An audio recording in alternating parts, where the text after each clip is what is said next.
Assalamualaikum warahmatullahi wabarakatuh. Ibu bernama Dwi Hartati. Ia lahir di Samarinda pada tanggal 29 November 1976. Sejak kecil beliau tinggal bersama dengan nenek semenjak masa lalu lulus SMK karena kedua orang tuanya berpisah. Beliau lahir tanpa seorang ayah yang mendampinginya akibat perpisahan kedua orang tuanya. Saat ia berusia 3 bulan, ditinggal merantau oleh ibu.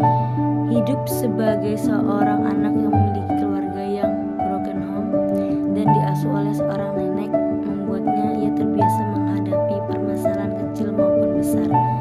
Ketekunanlah yang biasa membuat ia sekolah dan merintis berjualan di kelas, membawa dagangan jajanan yang dibawa ke sekolah. Beliau memang tekun, ia tidak pernah putus asa, cerdas, dan terus mencari siasat untuk menjualkan dagangan milik orang lain. Ia tidak malu menjajarkan dagangannya dari rumah ke rumah. Setelah menjalani sekolah selama SD, SMP, dan SMK, ia tidak melanjutkan ke jenjang yang lebih tinggi karena keadaan dan ekonomi. Beliau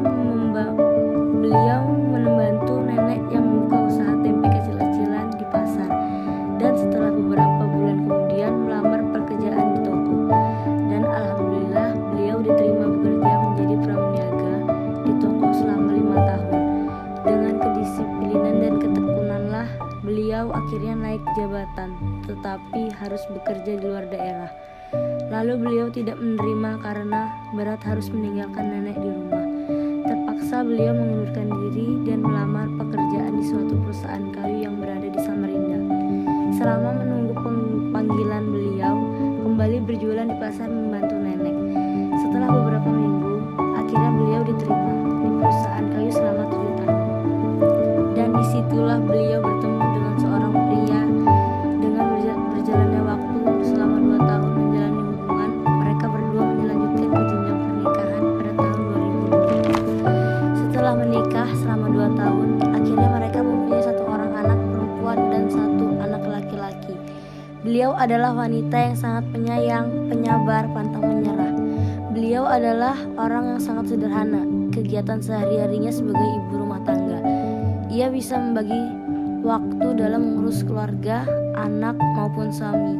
Ia tidak memiliki banyak pekerjaan, namun ia tidak pernah mengeluh dan lelah dalam mengurus pekerjaan setiap hari. Sekian dari saya, kurang lebihnya saya mohon maaf. Wassalamualaikum warahmatullahi wabarakatuh.